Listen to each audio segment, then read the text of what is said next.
In the meantime, Christine Lagarde is breaking her usual political silence to issue a warning about Donald Trump. The European Central Bank president said this yesterday. Si on doit tirer les leçons de l'histoire, if we draw lessons from history, by which I mean to say the manner in which he carried out the first 4 years of his mandate, it is clearly a threat. You just have to look at the trade tariffs. You just have to look at his commitment regarding NATO.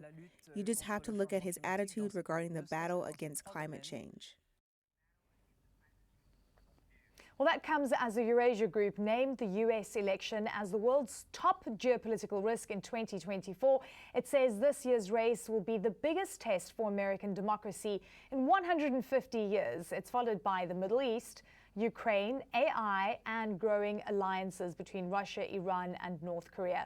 I want to go back to Ian Bremmer. He's still with us. He's the president of the Eurasia Group. Ian, great to still have you with us, and fantastic conversation. So let's get into these risks, right? And firstly, let's start off with what Christine Lagarde said. She wasn't mincing her words about what a presidency with Donald Trump would mean. What is your assessment of her statement? Look, I've known Christine for a long time, and I have a lot of respect for her. And I remember when she was running the IMF, when Trump was president, and she worked very hard to find a way to work with Trump, just like all the other leaders did. And it didn't matter if she thought he was a good guy or credible.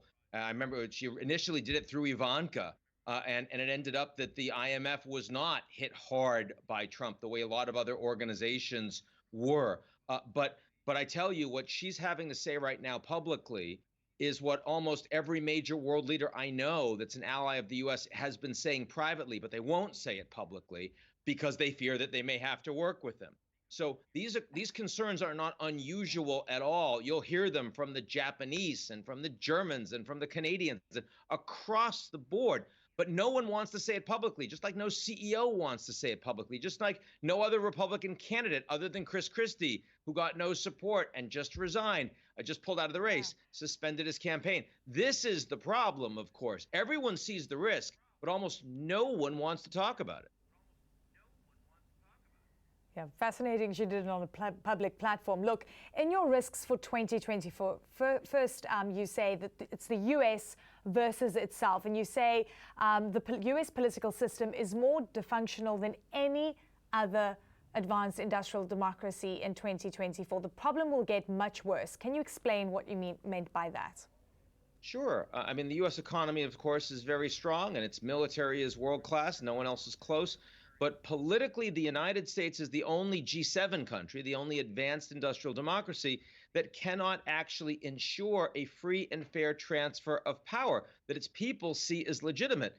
That's sort of fundamental to a democracy running in a stable way. And yet the United States can't do that. And that's in large part because the American people increasingly don't believe, they don't trust their institutions, their executive, the judiciary, the legislature, the church, the media, across the board. And it's not like it's been getting better under 3 years of Biden. This has been structural. It's been deteriorating. But even though it hasn't gotten better under Biden, the Trump candidacy is a clear and present danger because, of course, when he was president, he refused to accept the outcome of a free and fair election, did everything in his power to stop that. Now, in any well-functioning democracy, you have that, and then that person runs again.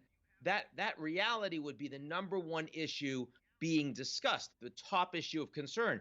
It's not for American voters today because U.S. voters exist in completely different information spaces. They don't agree on the same facts.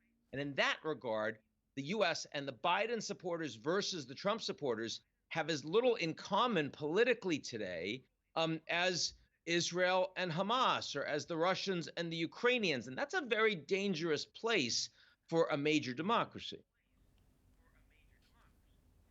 Ian Bremmer, great to have you on the show. Thank you very much for spending so much time with us and taking us through all the risks that we can expect in the next few months and the next year. Hopefully we speak again with some better news. Much appreciated, sir. Be good. See you.